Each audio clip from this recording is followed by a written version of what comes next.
Yo, chat, what up, y'all? If nobody's in there yet, that's cool. I got something to do anyway. And I'm late. Forgive me, y'all, that I'm late. I had a lot going on. And I had to work. As most of y'all know, I have a full-time job. So, yeah.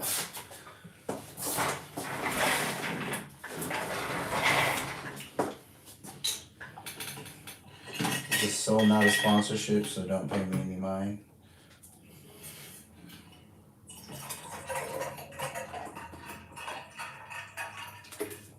What's up, Max? If y'all want to sponsor me, though, I'm cool with it. I support water. We don't need water.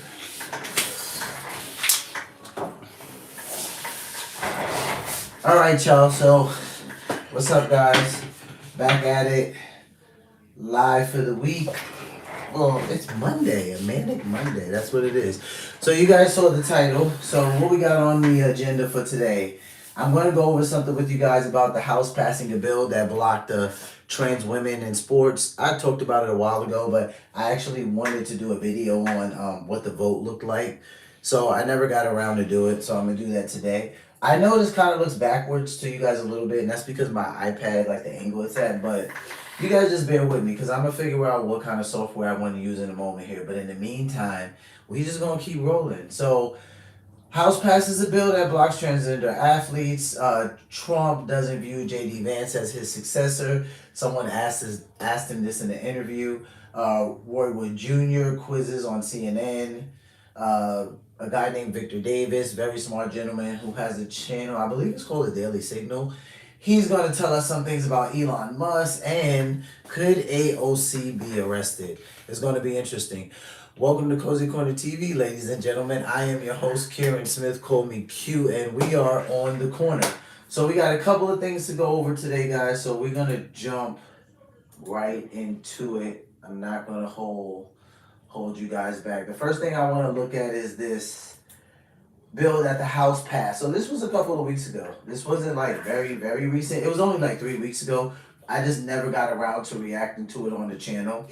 I wanted to take a look at what the vote was. And then shortly after that, we see, I believe it's Jasmine Crockett and Nancy Mace kind of go at it back and forth with one another about like the lingo of transgender women and you know their place in biological women's sports. So we're going to take a look at that first. So let's jump right in.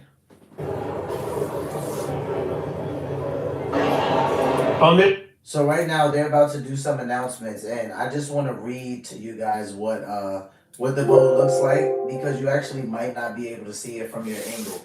So this is the vote that it says the GOP-led bill bans transgender athletes from women's and girls' sports at federally funded schools. So here we go. The Republican vote, the Democratic vote, the independent, and then we have the totals, right?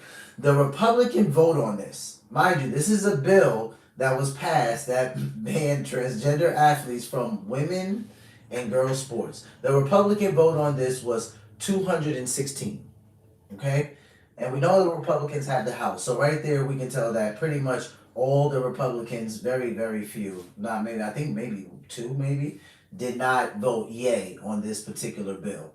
The Democratic vote, this is the thing that got to me. The Democratic vote on this transgender bill that blocks men from playing, biological men, so trans women from playing in women and girls sports. The Democratic vote for yay was 2. You have got to be kidding me.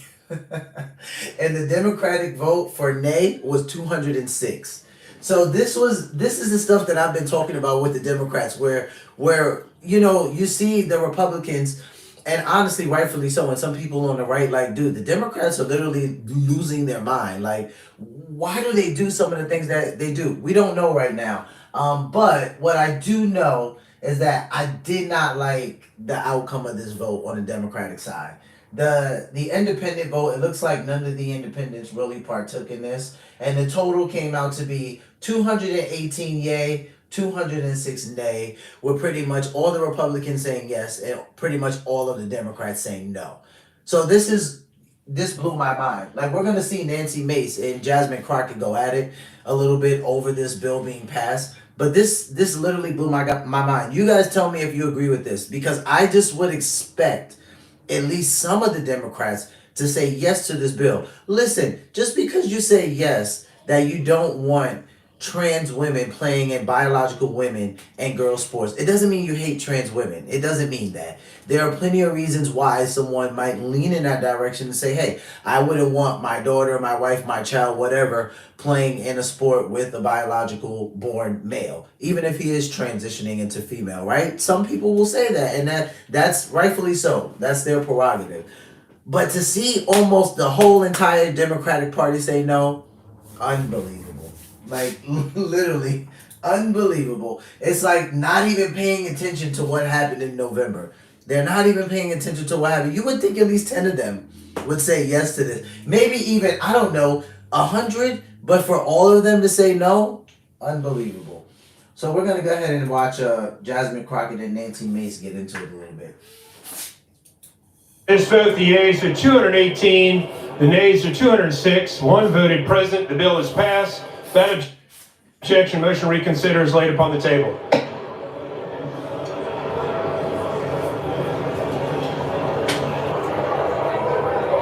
Who's here?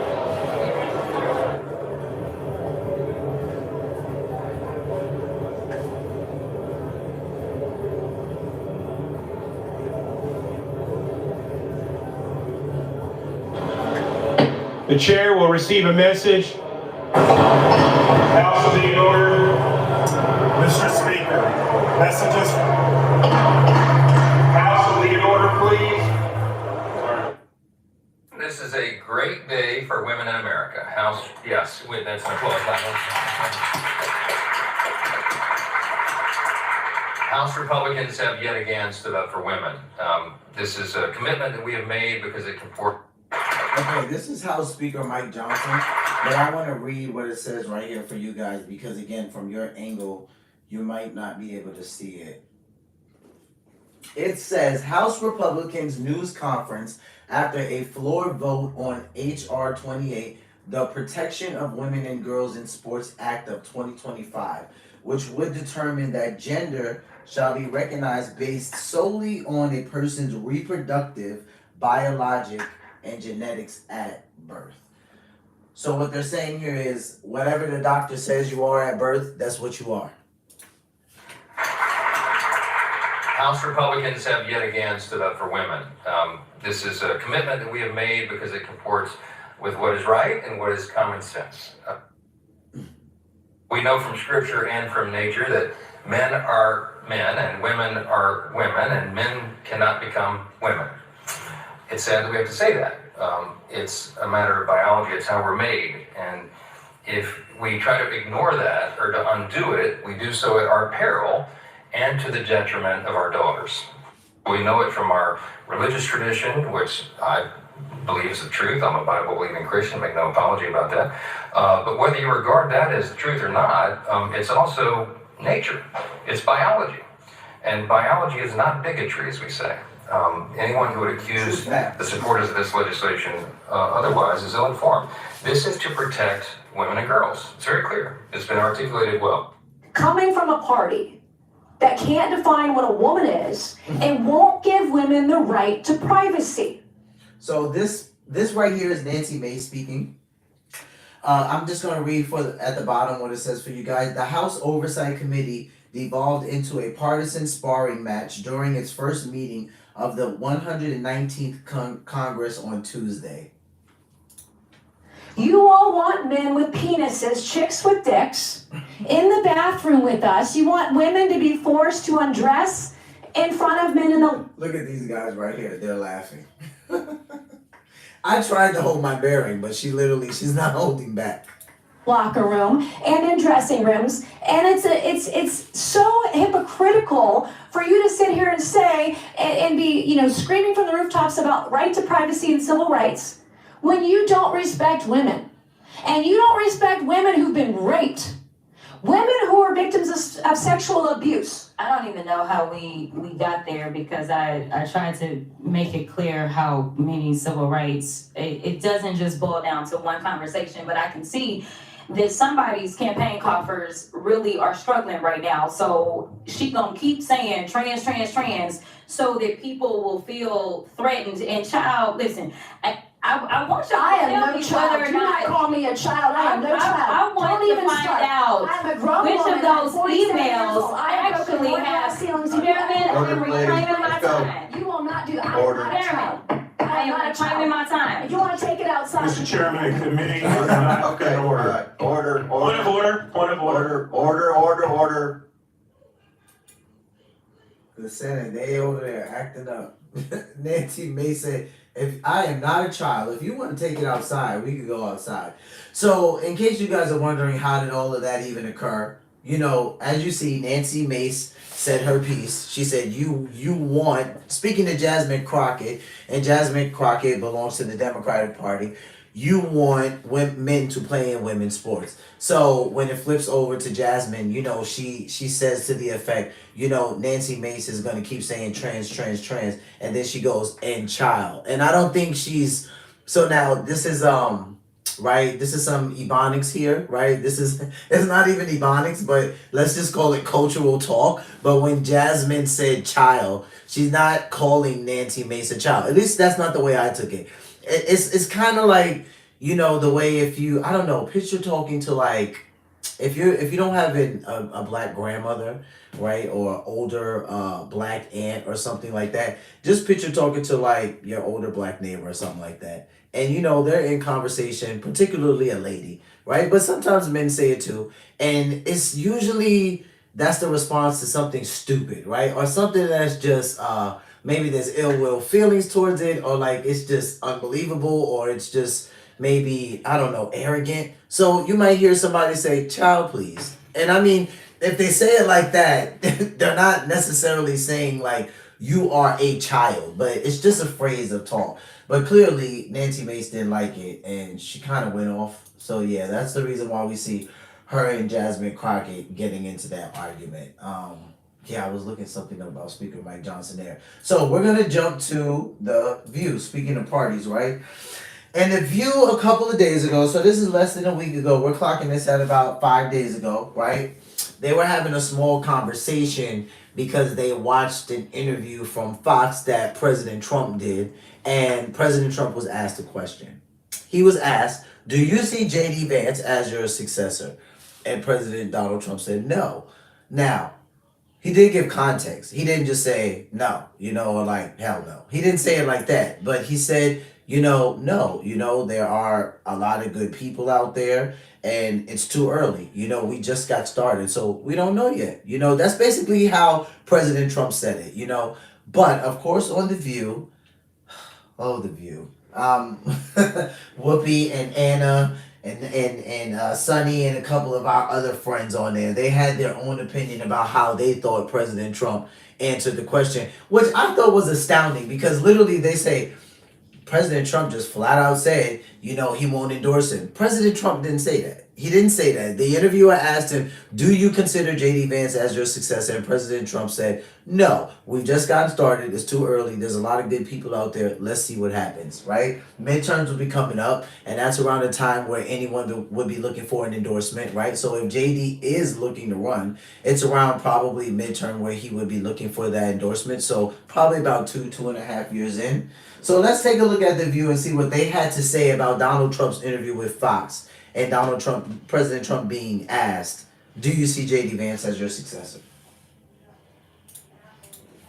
3 weeks in, the current administration, Fox News anchor Bret Baier went down to Mar-a-Lago and asked about handing over the keys to the White House when his term is over. Take a look. Do you view Vice President J.D. Vance as your successor, the Republican nominee in 2028? No, but he's very capable. I mean, I don't think that, I think you have a lot of very capable people. So far, I think he's doing a fantastic job. It's too early. We're just starting. I will say, but by the time we get to the midterms, he's going to be looking for an endorsement. Yeah, a lot of people have said that this has been the greatest opening, almost 3 weeks, in the history of the It's presidency. definitely been the fastest and the most stuff. Well, I've done so much, so fast. Can we just go back to the Vance response? Yeah. Like, they said, we gotta. Are you going to endorse him? And he just flat out said, See, this is how they be divisive on The View. President Trump didn't answer like that. Brett Baer asked him, do you see J.D. Vance as your successor? And President Trump said no, but he's very capable. He also followed up and said, it's too early. We've just gotten started, right? But come on, Whoopi. And who doesn't love a good Whoopi movie? But you're killing me, Smalls. Like, he didn't say that. He didn't ask, would you endorse him? He said around midterm, JD will be looking, or anybody will be looking for an endorsement. And yeah, that's true. Oh, man. I hate when they're divisive like this. oh, Vance said that? No.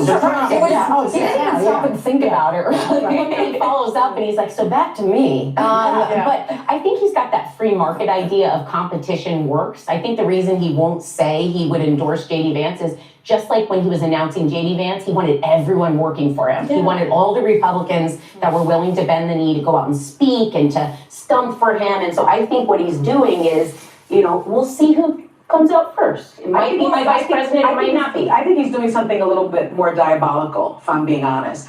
Representative Andy Ogles, a Republican of Tennessee, on January 23rd, just 3 days after Trump was inaugurated, already proposed amending the 22nd Amendment to allow Trump to serve a third term.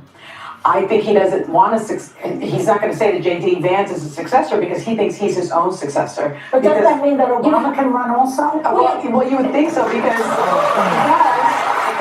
Look at Anna, her right here. So when Sonny starts talking about the fact that someone was trying to put into effect, could President Trump possibly serve a third term? Anna goes, doesn't that mean Obama can run again? Anna, don't even say that out loud on national television. Don't even say that. part of the resolution says no person shall be elected to the office of the president more than 3 times. And the argument is that Trump needs more time to accomplish his agenda and reverse the policies of the Biden administration. Now, it's going to be very hard to do that, to change the 22nd Amendment, which is enshrined in the Constitution. But there are a couple of ways that he could try to get them. He could just try to stay in office, right? I wouldn't get cut. And this was, I'm not gonna lie, Sonny, this was a little bit of an asinine answer. Okay, so I see where she's going when she says it would be on the basis that Trump is trying to basically finish out his agenda and overturn some of the Biden administration. But when she says there are a couple of ways he can go about doing this, he could just try to stay in office. Well, it doesn't work like that in America. So Trump can't just try to stay in office. Even if it were amended in some way and he were able to serve a third term for whatever reason, it wouldn't just be because 2028 would roll around and it would be time for another election and President Trump's like, well, I'm not moving. It doesn't work like that. There would definitely have to be some type of legislation or some type of law passed in order for that to even occur. Has there ever been a president that served more than 2 terms? Yes, there has. So it's not completely impossible. But again, we're talking about The View here. I think this is a scare tactic. They do this stuff a lot.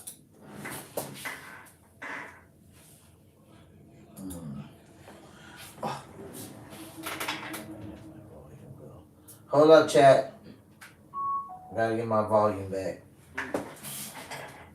Just one of his myriad of diversions to grab attention and aggravate Democrats. Myriad of diversions to grab attention and aggravate Democrats. So it might be the flood the zone thing of we're looking over here while he's over here. I believe, think of the ERA though, amending the Constitution is very, very hard. It's not like passing legislation. But this answer wasn't surprising me to me for 2 reasons. Trump needs unfailing loyalty. He knows that if J.D. Vance comes up with a Mike Pence moment where he's weighing, is the Constitution more important to uphold or is being loyal to Donald Trump? Yeah. He wants him to need that endorsement so that he chooses loyalty to Donald Trump. But also the second he says anyone is the heir apparent, he's basically admitting he's a lame duck. He's going to be very nervous when the midterms roll around and suddenly J.D. Vance or DeSantis or Christie Nome or whoever is getting attention. But I also think he's leaving a lane open in case any of his kids have future ambitions. Oh, God. But the good news for people who don't like Donald Trump is this. He is a singular force in Republican politics. No. I mean, to something Alyssa said, I wouldn't completely disagree with that, right? Like she said, one of the reasons why he might be leaving a lane open, and he's not saying why JD could be his successor, is because one of his kids might run. So I don't think that that's impossible, you know, especially with the way this last election went. And, you know, Trump has gained extreme momentum with the Republican Party. So I can't say that I can't say that that's impossible. It's a possibility that could happen. No one will ever have as much power over the Republican Party, the country, the media, the way that Donald Trump does. J.D. Vance will never be as large of a figure, even if he is a future president, as Donald Trump. But Trump has loyalty to no one. Look what he did to his first vice president. I mean, what do you guys think about that? She said J.D. Vance will never be as large of a figure without Donald Trump. I would say that there's a little bit of proof to that. I would say there's a little bit of proof to that. I mean, mainly because before JD came on scene, I mean, I would say if you knew about Huckabee Elby, if you knew anything about Ohio, my sister lives out in Ohio, so it's not like he was completely unfamiliar to me, but everyone knew who Donald Trump was, right? So the question therein does lie. If JD Vance is running for president without Trump's presence, how does that look, right? Because, you know, she does make a good point there when she says that he's not as big of a figure without Trump. I'm not saying that he's nobody, and I actually think there's a lot of people that would vote for J.D. Vance to be president, mainly because how badly the Democrats have done the last couple of years. Now, listen, I'm not saying I completely hate the Democratic Party. I have lots of family members that vote for Democrats. I don't care. I'm not going to say I've never liked the Democrat candidate. I have. I'm just saying, like, they've done not the greatest in the last couple of years. So I am curious to see who are they going to put up in 2028, and is it going to be JD or is it going to be somebody else? So I'm curious to see what that looks like. But I just think Alyssa makes a decent point when she says that JD might not be as big of a figure to America without Donald Trump. Maybe something there, maybe not. it's really, and he's jealous of everyone. Now he's getting rid of the penny. He's even jealous of Lincoln. He's even jealous, and he's jealous. Look what he did to his first vice president. I mean, it's really, and he's jealous of everyone. Now he's getting rid of the penny. He's even jealous of Lincoln. Oh my gosh.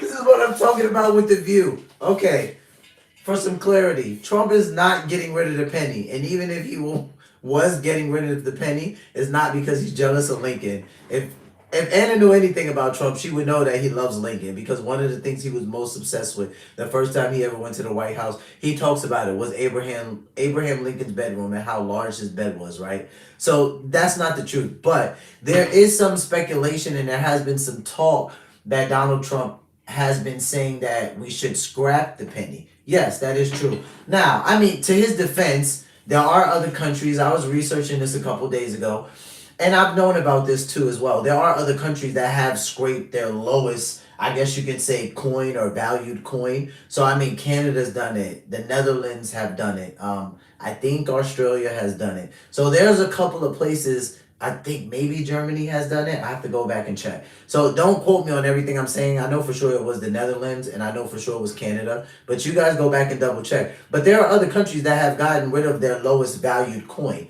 So Trump trying to get rid of the penny really isn't anything new. God, when I was doing my research, I can't remember the president, but there was a president before Trump a while ago that was trying to scrap the penny as well. And I mean, he tried for like decades. It just didn't work because some people have an endearment to the penny because Abe Lincoln's on there, right? Like, who doesn't love Abe, right? 16th president of the United States. But with that being said, here's the fun fact about the penny, and this is what Trump's argument was. The penny is worth 1 cent and it cost 4 cents to produce. So, I mean, if you look at that, it's like, do we actually need the penny? I mean, it's no better for the nickel. I think the nickel's valued at the nickel's valued at 5 cents, and it costs 13 cents to produce. So I mean, well, we're not gonna get rid of the nickel because that would be too much. But most of these places that did get rid of the penny, they did end up rounding up rather than down, and that's something that a lot of Americans are worried about. You know, they're like, well, if they get rid of the penny, like how do they round, right? And I mean, I think, let's not be crazy. We're in America, right? And we're already dealing with inflation. So if they get rid of the penny, just raise your hand if you already know they're going to round up, right? They're going to round up, because if something is $2.99, do you really think that they're going to give it to us for $2.98? It's a possibility, but if we get rid of the penny, it's a good chance that if something's $2.99, it's going to go up to $3, right? Okay, because that's what's happened in the other countries that have gotten rid of their lowest value coin. The countries usually ended up rounding up. So there's a possibility that that's what's going to happen in America if we scrap the penny.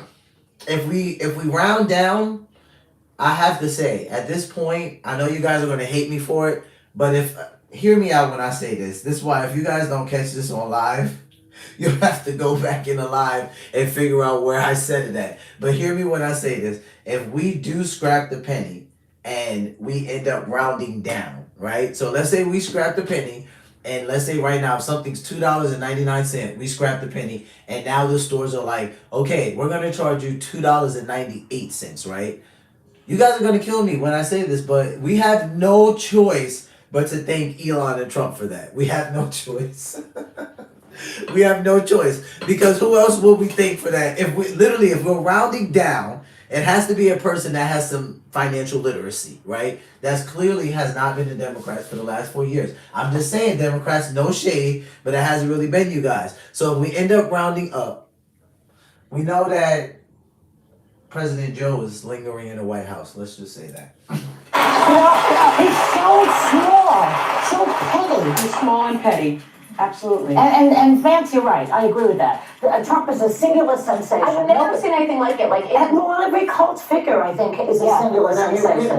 We've seen, we've seen it before. Oh my gosh, she said every cult figure. See what I mean about The View? She's like, you're right about JD Vance. So Anna agrees with Alyssa. She says that without President Trump, there's a good chance JD Vance is not as big of a figure without President Trump. That's what Anna said. She said President Trump is a singular sensation. So yeah, she goes, I've never seen anything like it. And then Anna goes, yeah, we've seen it before. I think most cult leaders are singular sensations. And I'm like, why do you want to call your president a cult leader? Like, what? Dude, even if you are a Democrat or even if you are a liberal, this is hard for me. Like, when I'm watching people that want to see the president lose, or like, because they, like, dude, come on, bro. If we go to war with anybody that's worth it, you guys will be cheering for Donald Trump then. Because listen, if Russia step up, if China step up, listen, I know America's great. We've been great for a long time. We've been powerful. I fought for this military. But there's some countries that could get at us a little bit. And people are crazy if they don't think that that's true. We weren't alive at the time, but we've seen this. There are those people who come out and they have that thing. You know, I just find it so interesting because I think he's going to really, because he's put so much power in so many different people's hands, he set them all up to fail. And for him, I said it yesterday, and for him to have no responsibility. So when they say, hey, that guy Elon Musk did this, he said, I don't know, I had nothing to do with it. Like when he said, I never heard of Project 2025. Never heard of it. Never saw the book. Don't know what you're talking about. Well, he also lied about this 2025 thing that he's doing. The Project 2025? Yeah, the Project 2020. A lot of what he's doing was in it. You just said that. I know, I'm sorry. You know what? I'm still a little sick. See, that goes to show you right there, man. They're losing it because of all of the balagna that they talk about. But yeah, you know, the View can be pretty divisive when it comes to politics, and I think that we all know that. Most of us are pretty familiar with The View. I just thought it was interesting how they took that and they spun that. You know, and people, The View has so many viewers, and I'm thinking to myself, President Trump did not say that he would not endorse JD Vance because, number one, that wasn't the question. So I didn't think that it was fair that they kind of took that and they spun it like that. But great point to President Trump and his singular sensationalism. Let's call it that. They feel like he is a singular sensation. So he would be successful with JD Vance, without JD Vance. And they feel like JD Vance will not be successful without President Trump. So, speaking of President Trump's cabinet people, Elon and all that good stuff, we're going to jump over to CNN, where they had comedian Roy Wood Jr. on, and he, they tried a little bit, I guess, a different type of setup on their platform. Kind of like, they started with some funnies instead of some, like, strictly, I guess you can say, straight to the point, blatant news. So they kind of joked around a little bit. I'm only going to go about 4 minutes into this because what they're talking about actually is going to lead us into the next thing that I'm reacting to. So we're not going to watch much of this, but you guys will kind of see where we're going and what I'm going to get out of it as we play. So let's jump in. I'm going to show you a clip referencing a major news story from the past week, and you tell me what's the story. Here we go. Okay, we got a dog. The White House. No, Capitol. Okay. Layoff, somebody's getting fired. That's one of Elon's kids, right? And then there's Elon, so you were right. DOGE. DOGE. Very Doge, tricky. firing people, hiring children, final answer. Some partial points. Let's get a little bit of that. The story is DOGE, the Department of Government Efficiency, Elon's made-up cabinet department / influencer hype house that was named after a 13-year-old meme and staffed by boys roughly the same age. Now, who is DOGE? What is DOGE doing? And what are Democrats doing about DOGE? Or in other words, What's your name? Tell us your name. Give me that ID again. that's me at McDonald's. That was Representative Maxine Waters from California. In case you guys were wondering, this is when they were locked out of the Department of Education, when she's right here. I don't know if you guys remember, but a couple of days ago in the news, the Department of Education experienced a lockout. So basically they went, I believe, to go meet with some people about what it looked like going forward, and they were actually not able to access the building. And they had people like this guy standing right here, and you see Maxine Waters yelling at him. She's like, "What is your name? Tell us your name. Give me that ID again." Give me that ID again. That's me at McDonald's after they cut off breakfast at 10:30. Yes, Maxine Waters wanted to know what DOGE was doing at the Department of Education because all month the Musketeers have had access to sensitive data from all sorts of federal agencies. They've given them access to everything. They got access to everything but our Walgreens reward number. Well, he's going to stop waste. Like the way that wolves make sure that the chicken inventory is good. Your social security number and your taxes, it's not going to get hacked like that. See, and wolves don't make sure the chicken inventory is good, right? Wolves eat chickens. So it's just amazing, like the play that they have on their Wait, DOGE's website got hacked today? Did you see that? Well, apparently it wasn't even hacked. That's literally how his coders left it. Yeah, let the doorway. His boy genius coders left it just available for anybody. Just get in there and you can see sensitive information about the National Reconnaissance Office. It's fantastic. But today they got into the Nuclear Regulatory Commission. It's probably fine. Oh, yes. If you're wondering what's coming next, in the coming days, DOGE will also be giving access to sensitive data at the Pentagon and the Department of... This says, Hegseth welcomes DOGE's keen eye to massive Pentagon budget. So this is why they're tripping, because basically Elon is getting access to a lot of what they feel like are a lot of high priority, confidential, classified things that he doesn't have a right to access. Which, by the way, they are wrong. They clearly don't understand how the law works, how legislation works, how an executive order works. But this is the country we live in with our Democratic Party. To sensitive data at the Pentagon and the Department of Defense. What gives Elon Musk the license to just sniff around federal finances? He doesn't have it. He's doing it anyway.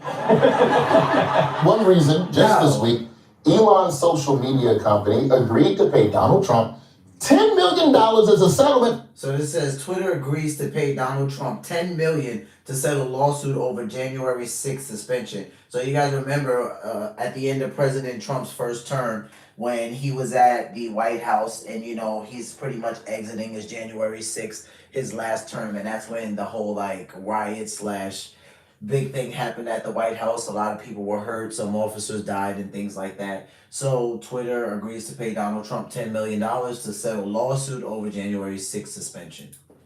For banning his account after the January 6th insurrection. Bonus points. How much did Meta pay Trump to say sorry for doing the exact same thing to his Facebook page. 25 million. 25 million over here. How much do y'all think? It's like mafia guys, they own whole industries, but they still can't resist selling stuff out of the trunk of their car. The answer is $25 million. Meta agrees to pay Trump $25 million for suspending accounts over Capitol riot. So Meta did some things to his account as well, and their settlement was a little bit larger than Twitter's. Twitter 10 million, Meta 25. Concern with Elon's involvement in all of these politics right now is that he was not elected. The White House called Elon a, quote, special government employee and called DOGE itself a temporary organization. Elon. So that was special government employee for Elon and a temporary organization for DOGE, which, they're not completely wrong. They're just annoying because you can tell that they just don't understand the law. They're not completely wrong about special government employee, if that's the terminology they want to use. They're not even completely wrong about a temporary organization, but that's because when Trump wrote the executive order, he said how long DOGE would last. It's actually not a permanent thing. It doesn't even last the whole 4 years he's in office. But when, they get in office and they actually see Donald Trump doing some of the stuff that he said he's going to do, the Democrats is like, oh snap, what's happening? And they start losing their mind instead of even going back and remembering that the executive order says that DOGE isn't even around for the entire 4 years. It's just gonna come in and clean up the White House. What's the Japanese lady that come clean up all? Marie Kondo. Yeah, he is the government Marie Kondo. The Department of Education does not spark joy. What other title did Elon Musk take on this week? Chancellor? The man with his hand on the wheel of the burning Cybertruck named America changed his Twitter screen name to Harry Balls this week. These function screen names could be a bigger part. So this is Elon Musk's X account, and they're talking about the fact that a couple of days ago Elon changed his name to Harry Bowles. And so Roy Wood Jr., he's just talking about Elon updating his name. So just in the backstory of that, since Elon did this, there's actually a small stock called Harry Balls, and it actually experienced, I think they said it was a 127% surge when Elon changed his name to this. So there's actually a stock by the name of this. If you know anything about Elon online, like he does this, like he trolls a lot. Sometimes he does it because he just knows people are paying attention to him, which that's fine. If he can do that, he can do that, right? But sometimes he does it because he's pointing to like a business venture or something coming in the future, or maybe even something he's working on. So when he changed his name to this, and that small stock experienced 127% jump, I literally wasn't shocked when I read that. That's what was working in the background after he changed his name. Not really sure if he did it on purpose, because the name of the stock is not spelled like this. It's actually spelled, I think it's actually spelled HARRYBALLS. But I gotta look it up again on the exchange. But it's close to the way he has it spelled here, which is HARRYBOLZ. Part of Doge's strategy. When someone tweeted a Doge team member's name, Elon replied, "You have committed a crime." Okay, so let's see, what's the guy's name? I don't want to get it wrong. Fear None Inc. Yep, it looks like that's what it is. At Ray Inside Out. Shout out to you at Ray Inside Out. You gave us some information. So his post says, here's a list of techies on the ground helping Musk gaining and using access to the U.S. Treasury payment system. Akash Boba, Edwin Korestein, Luke Farador, Gordon Cole Killian, Gavin Kilgore, Ethan Shotran, and then Elon Musk does he replies here and says, "You have committed a crime." But there's one breakout star from old Harry Balls' team. Does anyone know who this young man is? Big Well, Balls. that's Big Balls. That's Big Balls. Big Balls. Everybody knows who Big Balls is. Do you know his real name? I bet it's Chad or Trey. No, this is actually his real name. He's actually head of 2 departments. Where is it at? Right here. So the guy here, Fear None Inc., when I said shout out to at Ray Inside Out, And here's a list of techies on the ground helping Musk gaining and using access to the U.S. Treasury payment system.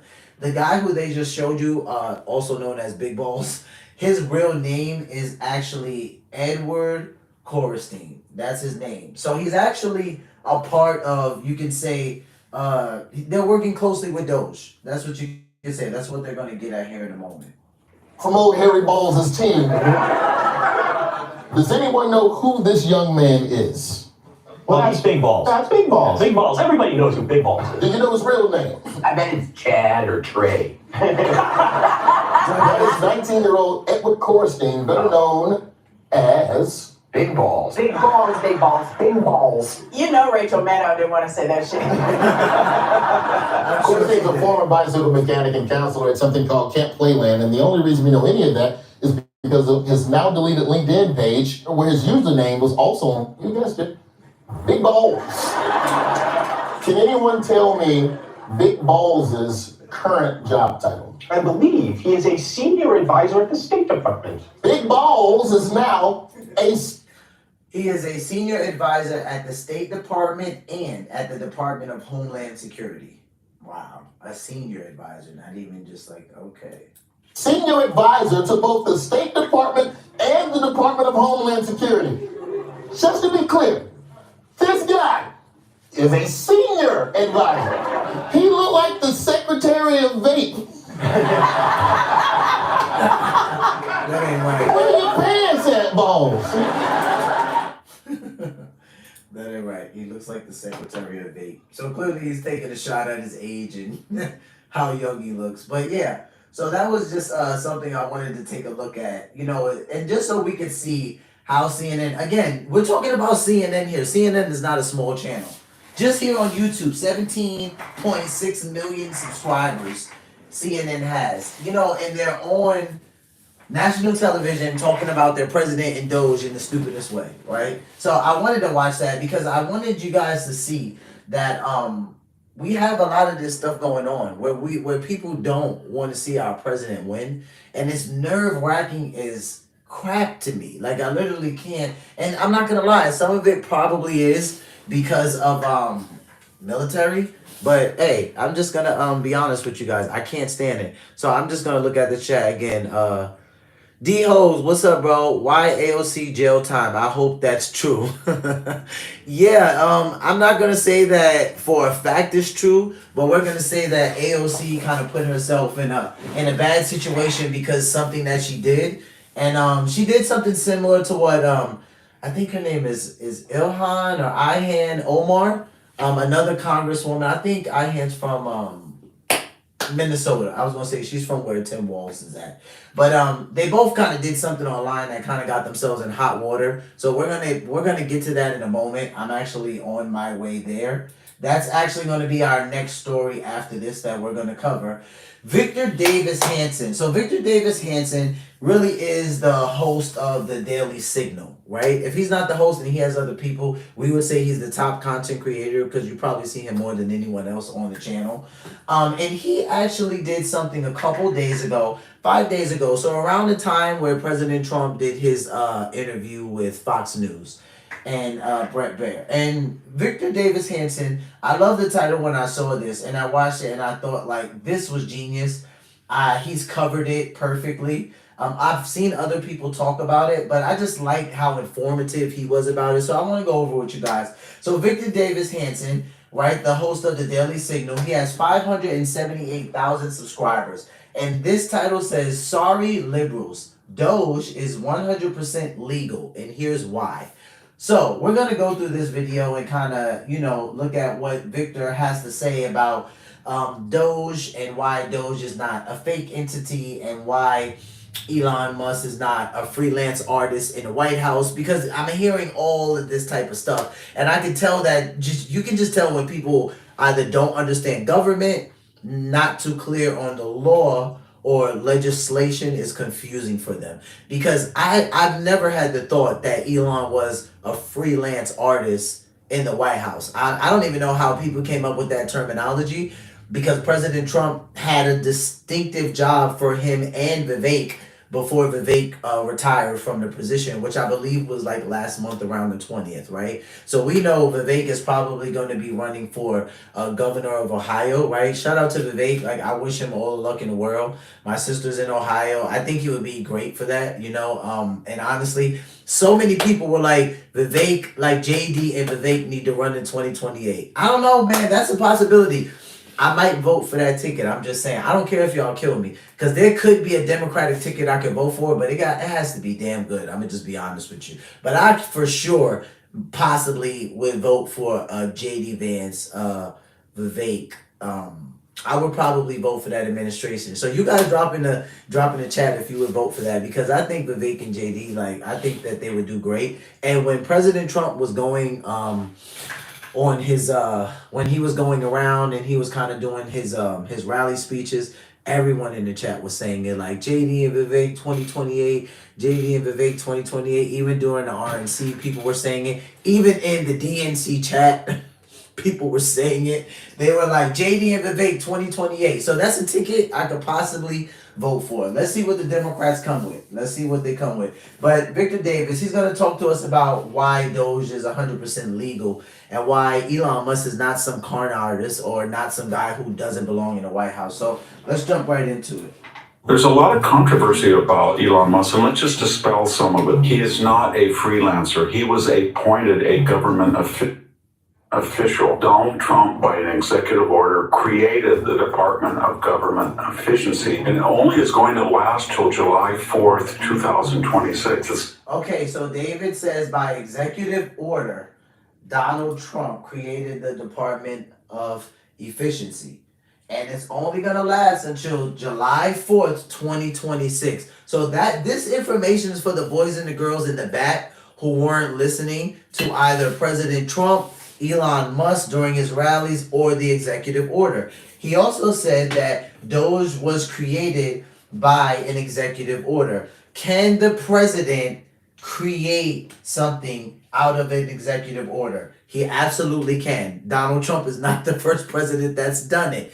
As a matter of fact, he's going to talk about the president. God, why is his name not coming to me? Is it Kennedy? I can't remember. But he's going to talk about the president who created USAID. And he's going to talk about how that was actually something that was created just like DOGE was. So before that president got in there, I don't know what happened after. No, it looks like no, because I think Trump's trying to get rid of it. You guys know that, right? Like, you guys are aware of that. Trump's definitely, USAID is not looking good right now. But I believe the president that put it in, it was just something that was created and it just kept rolling. The reason why I said that is because I'm thinking to myself, like, President Trump didn't do the same thing. So the president that put USAID in place, they didn't have like an expiration date, for lack of a better term, right? And I say that because in the executive order, President Trump made it be known that DOGE would go until this date, July 4th, 2026, right? So a lot of people are thinking, like, I've heard some of the craziest stuff. Oh my God, President Trump, he's really giving the presidency over to Elon. Like, dude, we live in America. You live in America. You know, presidency doesn't work like that. The only way the presidency would go to anybody is if President Trump was fatally wounded to the point where he was no longer here. And the next president of the United States would not be Elon Musk, right? We're not understanding the hierarchy of our government. It would actually be JD Vance. It's not a permanent agency. AID was created by John F. Kennedy in 1961 by an executive order. Let's get straight what Elon Musk is trying to do. He's going through all of these agencies and finding waste and fraud, and he has executive authority to do so.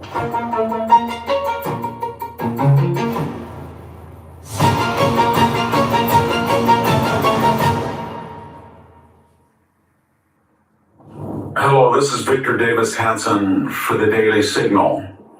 I want to revisit the hysteria, controversy, whatever term we use, about Elon Musk and his role in the Department of Government Efficiency, or DOGE, using that term for the executive officer of Renaissance Florence.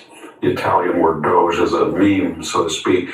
There's a lot of controversy about Elon Musk, and let's just dispel some of it right at the start. He is not a freelancer. He was appointed a government official. Donald Trump, by an executive order, created the Department of Government Efficiency, and he made Elon Musk the head of it, along with Ramaswamy, who now has resigned. Elon Musk has statutory authority. This Department of Government Efficiency is not a cabinet agency. He does not have to be approved by Congress.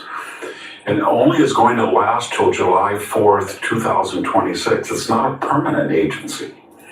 And some of these reasons that Victor is talking about are reasons why that he does not have to be elected by Congress, right? It's not a permanent agency. It was created by executive order. Sometimes when presidents create things by executive order, they give an interim date to what the entity or agency they are creating, and sometimes they don't. This is why Kennedy, thank you, it's good to know that my history skills aren't that rusty, but this is why when Kennedy did create it in 1961, I think he said, still today in 2025, we're talking about it, because when Kennedy created it, he didn't put an end term to it. He didn't put a date that it would it would basically exterminate, you could say, or it would basically no longer be in use or be valid. Whereas President Trump clearly says this about DOGE. He's like, hey, I'm putting this executive order in. This is how long it's going to last. This is who's the head of it. Because it's not permanent, because it's not a cabinet agency, Elon doesn't have to go before Congress. And just be like, they think because he didn't go before Congress, Trump just put him in here and he can do whatever he wants. Dude, if the president creates it by executive order, he doesn't need Congress, especially if he's putting an interim date on there. Like, DOGE is not permanent. DOGE is not for the entire 4 years that Trump is in office. It's only until July 4th, 2026. But he has the same power or lack of such as the National Security Advisor, who does not have to be confirmed by the U.S. Senate. He's more legitimate, or he has more statutory legitimacy than earlier presidential advisors like Harry Hopkins, who moved into the White House under the FDR administration, or Bernard Baruch, who basically ran 2 world wars in terms of domestic production under Woodrow Wilson and FDR. So let's just dispel the idea that he's doing anything unusual.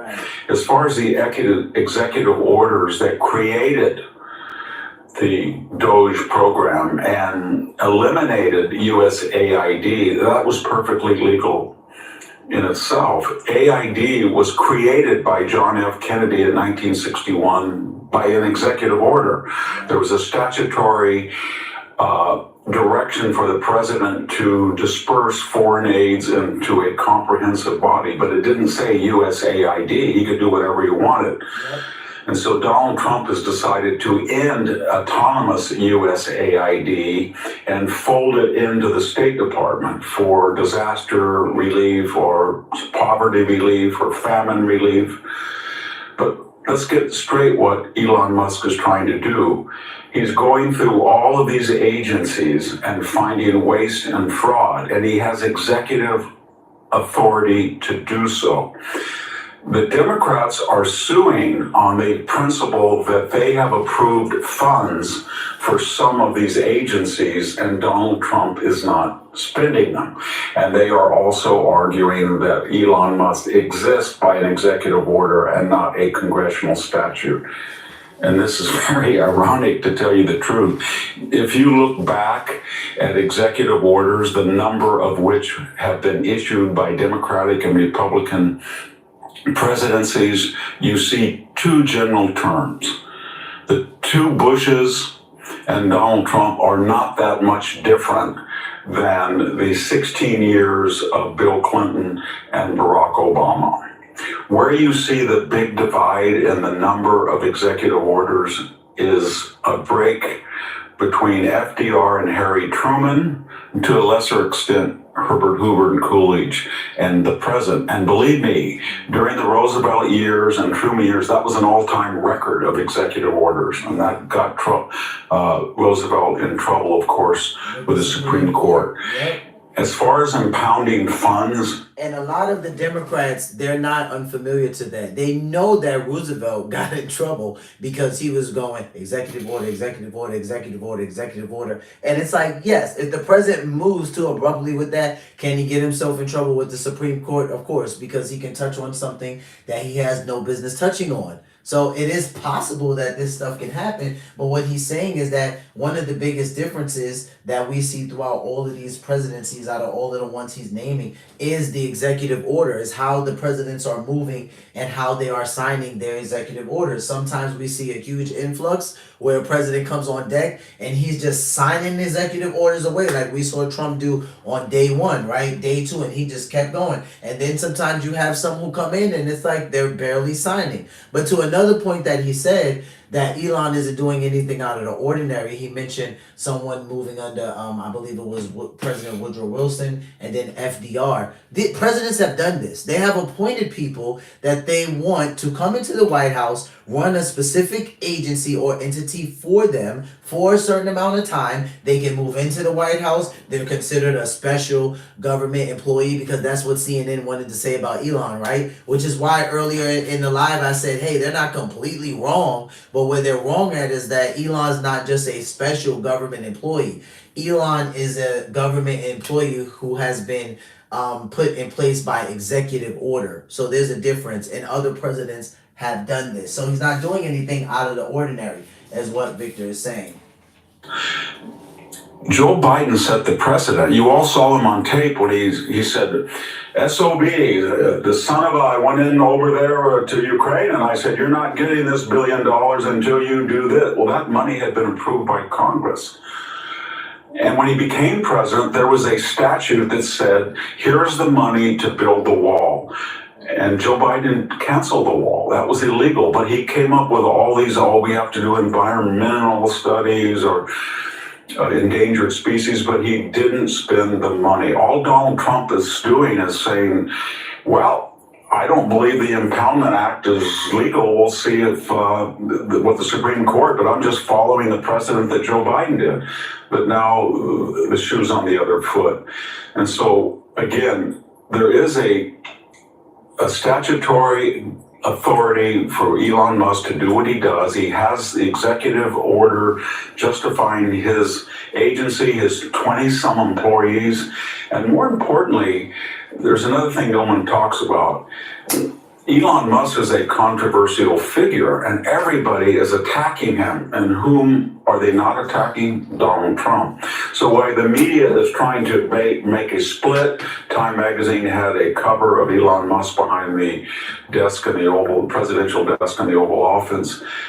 Donald Trump didn't get angry about that. He said, I didn't even know Time magazine was still in existence. Why?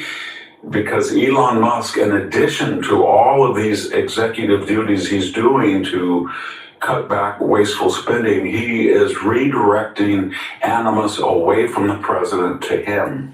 He's redirecting animus away from the president towards himself. So this might sound like it's not a big deal, but it actually is what Victor's saying. He's literally saying the person who the media and everyone is going crazy over is Elon Musk. It's actually not so much Donald Trump right now, right?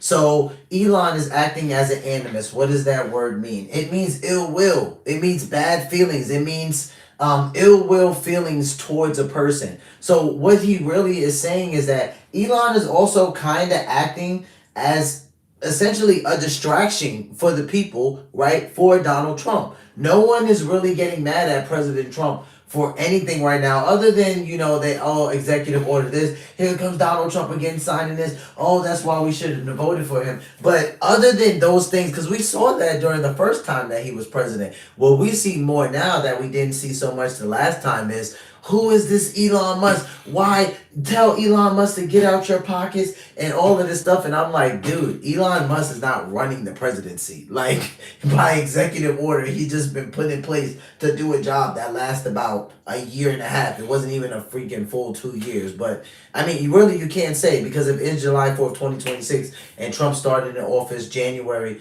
2025, it's not even a full 2 years, right? So it's literally, we have people losing their mind, not realizing that Elon literally is acting as a shield for President Trump. He's taking everything. He's taking they're trying to divide them. Like, people have been saying this in the media. The media clearly wants to see the bromance break up, right? Like, we've seen those titles. So they want Trump and they want Elon to fight because they just can't stand the fact that Trump is a rich man who's friends with the richest man in the world, and now Trump put that man in the White House, but America's in ridiculous debt. Make it make sense, people.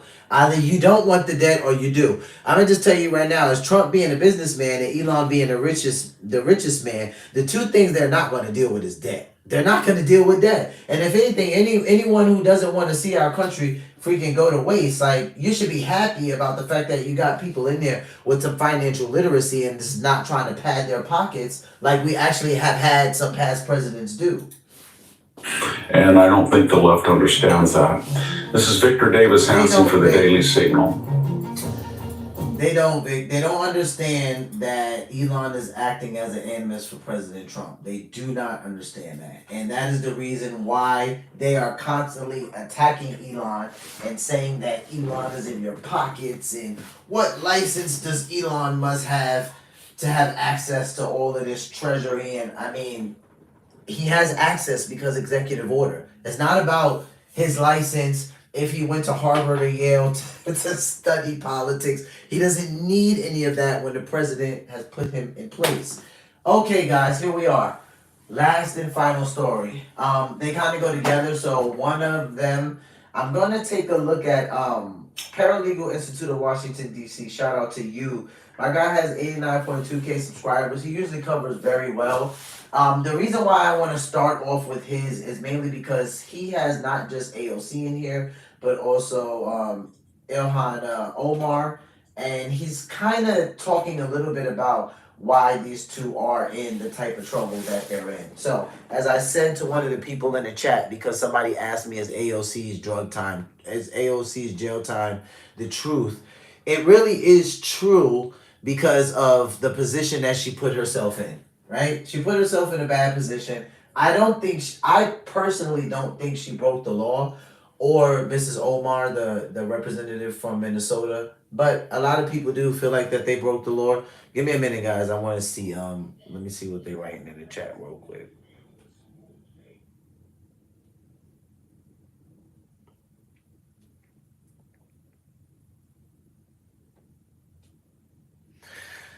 Yeah, everybody thinks Elon is stripping something. Trust me, I know.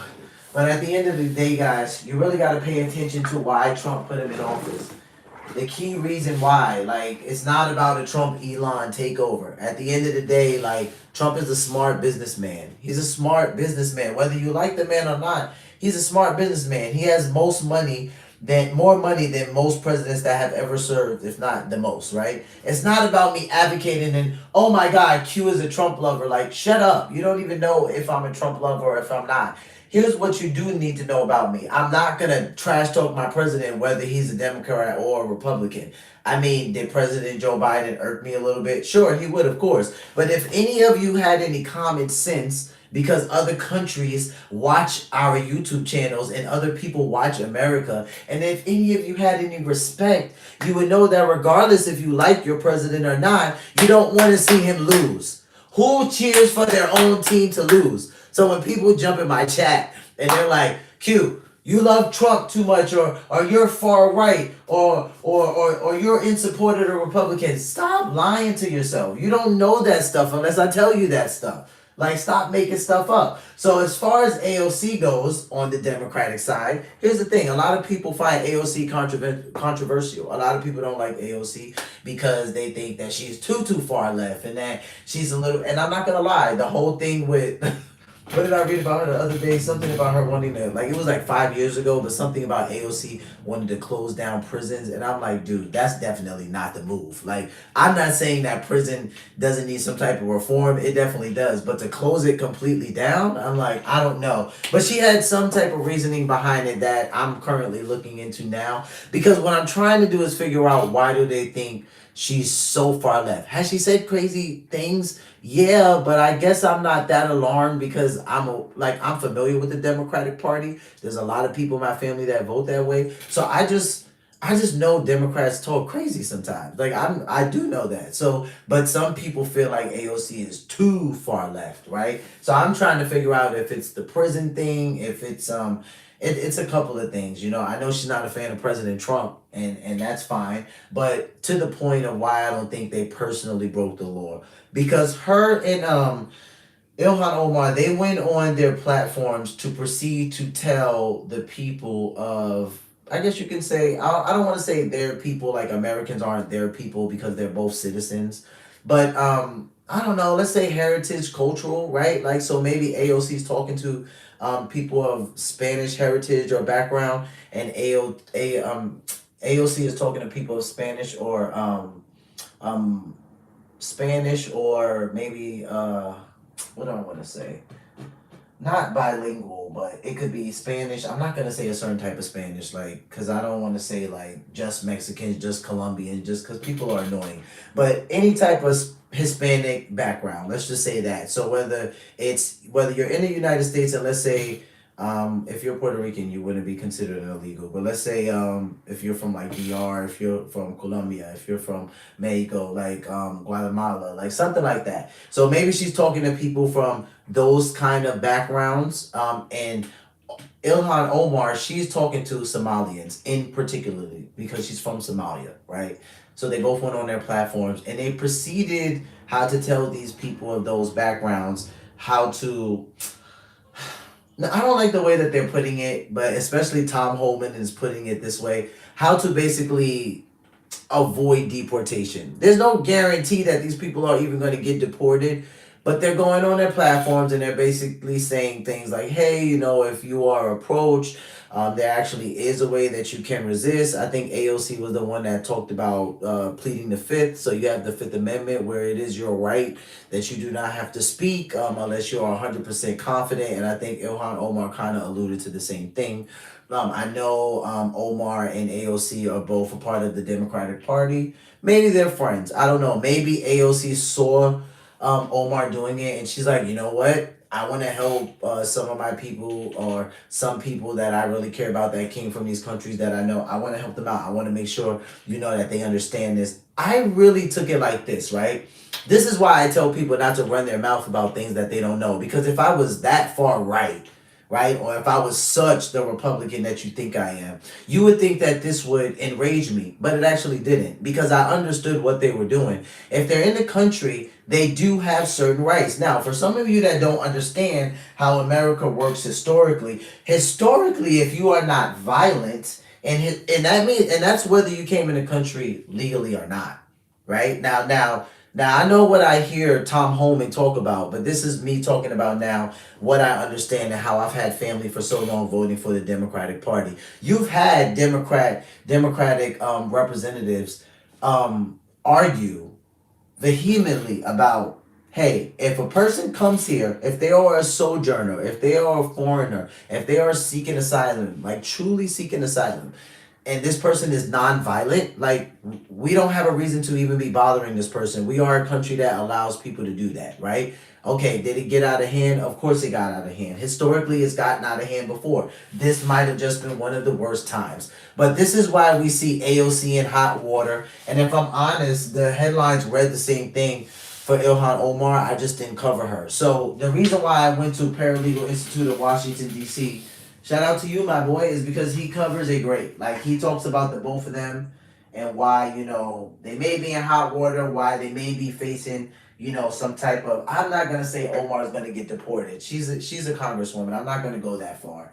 But, you know, some people are pretty hyped up about this because they feel like AOC and Omar's allegiance should be to no one other than the United States. They should not be telling people how to avoid deportation or not to interact with ICE. Their allegiance should only be with America. So now you have Tom Homan saying that AOC should be investigated, and you have another member of Congress saying that Ilhan Omar should be deported. This is where it's getting stupid, right? Because we're talking about two citizens here. Now, why do you want to deport these citizens? Because you think that their allegiance isn't totally to America? I mean, okay, They're American citizens. They took the time to learn about America, to do the things that they needed to do to be citizens. I think AOC was born here actually. But at the end of the day, these two people are citizens. So when we have a congressman and we have Tom Homan saying like, these two people that are not just a part of the government, but they're talking to people of their own cultural descent. We need to challenge their allegiance to America. I mean, maybe Tom, perhaps.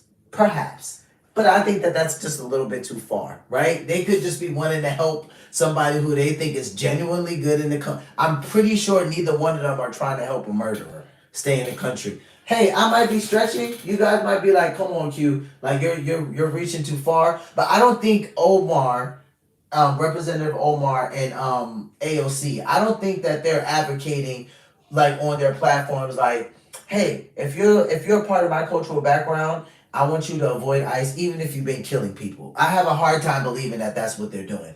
I literally think they just wanted some people to know their rights, mainly people who are not violent people.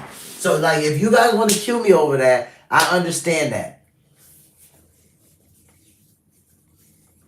Yes, that's true. It is the United States. It should be the Jesus Christ, right? But we're not gonna go there today because that's not the topic. That's not the topic at hand today, right? Not that. Hey, well, how do you say your name?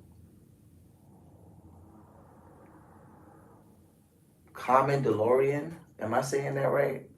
That's a cool name. It's different. Their allegiance is to the Constitution of the United States, not Orange Jesus or White America.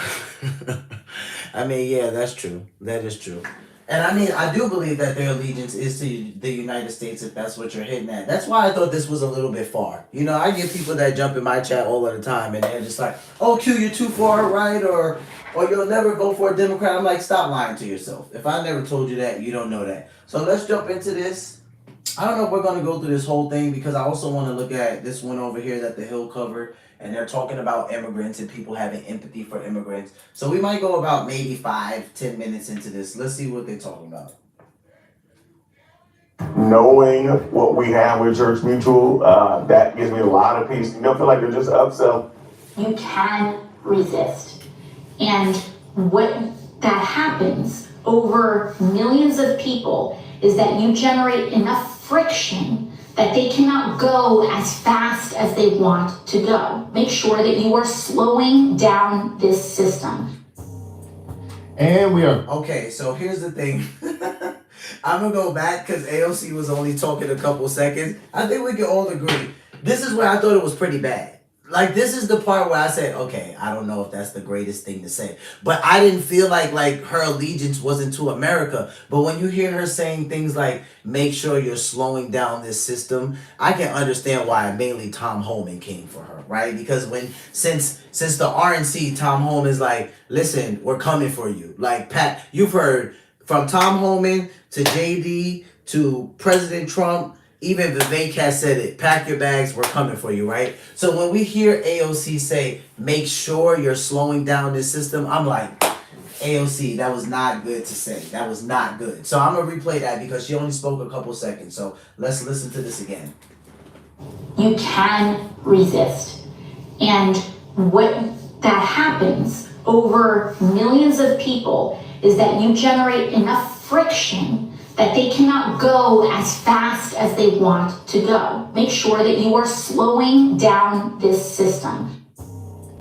And we are back, y'all. This is Elon Omar right here. She might be a little bit, can you guys see her? You can see her a little bit. It might be a little bit blurry there, but they'll show a clear picture. But this is the other lady who went on her platform to say something similar that AOC did. I believe she actually did it first and AOC did it second. They could have done it around the same time. But she was talking to mainly Somalians that I guess were in the country illegally or maybe their status had expired. For watching today. Now go ahead and hit that like button. You know it helps us out a ton. And of effort, it only takes not even an ounce, maybe a gram, not even a gram. A little bit of effort, y'all. It helps us keep bringing you this content, so it helps us and it helps you at the same time.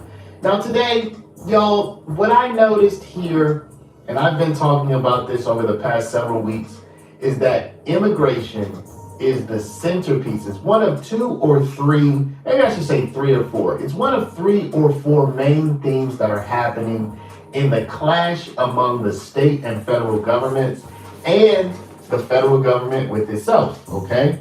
So today we're going to talk about immigration yet again, but the angle is, well, the immigration status of one of our Congress members, Ilhan Omar from Minnesota. Now, Ms. Omar is a very prominent Somali American representative. She's in the U.S. House of Representatives, and she's been very vocal about wanting to help her Somali constituents and her home country of Somalia. Now, that has rubbed some people the wrong way, and it has led to some people even calling for her to be booted from Congress or even deported from the United States altogether. Now you guys heard what they said there, right? So I'm gonna go back again. This is where I thought that they went too far with this, because I'm like, come on, man, that's crazy. Let me take Commander Lorian. Hey, let me know if you wanted to be a moderator or not. I'm okay with it as long as you're willing to stop anybody in the chat that's talking crazy. But you just gotta let me know that, because I don't want to just make anybody a moderator. Okay, guys, so I'm gonna go back and I'm gonna play this again, because this is what they're saying. Now, this person is a part of Congress, right? This person is a part of the United States government in some way. I believe she is Congress and not Senate, but I will double check that. But these people are part of the United States government, and they are talking basically like, because this person tried to help someone that is of their descent, of their race, that people are calling for them to be deported because they're part of the government and their allegiance is elsewhere. Congress members, Ilhan Omar from Minnesota. Now, Ms. Omar is a very prominent Somali American representative. She's in the U.S. House of Representatives, and she's been very vocal about wanting to help her Somali constituents. Now, you see her right here talking. That's Ilhan Omar, right? Look who's behind her. Do you guys see who that is behind her? That is AOC. And her home country of Somalia. Now, that has rubbed some people the wrong way, and it has led to some people even calling for her to be booted from Congress or even deported from the United States altogether. Now, she is a citizen, y'all, so deporting a citizen, I'm not sure how well that would go for anybody. But she's shaping up to be one of the main voices, along with Alexandria Ocasio-Cortez, who we will also talk about here shortly. Ilhan Omar is shaping up to be one of the main voices in this ongoing immigration battle. What I'm going to do now is I'm going to play another House representative who has something to say about Ilhan Omar, or Ilhan, not sure exactly how you pronounce it, who has something to say about Ms. Omar, and then we're going to come back. Just want Elon Musk, DOGE remaking federal government at breakneck speed. So this is one of the other members. This is one of Omar's constituents, and this was the guy, and he corrected himself. But basically in his tweet, I guess, or his ex-post, he said, America would be better off if Omar was deported. Dude, I mean, I would want to smack this guy. Like, I'm being honest with you, because I'm like, we're a part of the government together. And even if you don't agree with some things, I get it. Let's say I'm a Dominican representative or I'm from Jamaica, right? And like, I made it to Congress, right? Okay, we don't have to agree on everything, but just because like you see me talking to like my Dominican friends or my Jamaican friends, then you're gonna come out and you're gonna say America would be better off if this person was deported. I'm like, dude, I mean, I'm not gonna lie, he was a little bit of a, no, I'm not gonna say that because YouTube might get me for that. I like, you see, I was gonna say something that was not good. As a Christian, it was not good. So I'm not gonna say it. And I don't want YouTube to tag me for it, but I'm like, bro, he's a butthead. Like, he's a butthead. Like, to say that to you about your own constituent, about your own colleague. So you smile in her face when you guys agree, and when you don't, you're like, yeah, America would be better off if she got deported. I'm like, this guy. A follow up with this post that you had on X. You said that Congresswoman Ilhan Omar, a U.S. citizen, should be deported to her home country of Somalia Omar became a naturalized citizen at 17. Why did At 17. So this is I actually know this guy. I've seen him in the hearings. Congressman Brandon Gill. So if you know Brandon Gill, then you know who I'm talking about. This is the guy. Here's his post. He says America would be a better place if Ilhan MN. So that's Ilhan Omar and MN. M is in Mary, N is in November, is for Minnesota because that's the state she represents. Were deported back to Somalia. I'm like, really, bro? About your own constituent just because you see her helping Somali or saying something. She's not even talking to murderers. I'm like, really, Brandon? Okay. naturalized citizen at 17? Why did you do that? Listen, my colleague Ilhan Omar, she is an American citizen. She is a member of the House of Representatives. I didn't call for her to be deported, but I did say that America would be better off were she deported. It's like, dude, it's such a it's such a butthead answer. It's like, I didn't say that she should be deported, but I'd say America would be better off if she weren't. What the? You're saying the same thing, dude. Okay. I'm sorry, Holy Spirit. I think that there is a serious problem, particularly given after the past 4 years of open borders, of Democrats facilitating the invasion of our country by illegal aliens. My colleague Ilhan Omar was advising illegal alien Somalis on how to evade ICE detection. That is as un-American as you can possibly get. It's unbecoming of a congressperson. What evidence? Where are you getting that from specifically? Where are you getting that from specifically? We have the audio of her doing that. But do you think that interview. she is a duly elected member of Congress? This woman is a duly elected member of Congress who became a United States citizen when she was 17 years old. So let's find out how old Miss Ilhan is right now.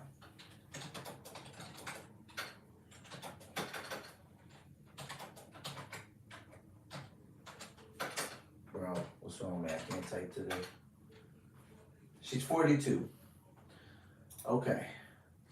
She's 42 years old. This woman became a citizen when she was 17 years old. I'm just saying, if he were talking about me like that, I would want to fight him. I'm just saying, I would want to fight him. I'm being real.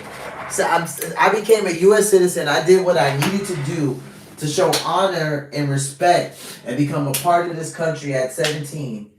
I'm 42 years old, right? This is Ilhan Omar. I'm 42. And just because I told Somalis how to avoid deportation, which I'm not saying it's good, but in her defense, I'm like, dude, she's probably not talking to people who came from Somalia and murdered 6 women and children. She's probably talking about like a Somalian uncle, right? Or a grandfather that's not doing anything, or like a 14-year-old girl. But okay, like, and this is where, Brandon Gill, my boy. There's something else, Brandon. To uphold the values and customs of America, not to represent foreign member of Congress. Her constituents put her in office. And customs of America, not to represent foreign illegal aliens who shouldn't be here to begin with. And I think that raises serious questions. It's helping people understand what the laws are. But listen. To whom is she most loyal? Illegal aliens, Somalis, or American citizens? She's representing her I think that's a very constituents legitimate question. as a member of Congress. Congressman Brandon Gill, she's representing her constituents as a member of Congress. Congressman Brandon Gill, I really appreciate your time. I appreciate. So she says she's representing her constituents as a member of Congress. This conversation. I think it's really important. So do I.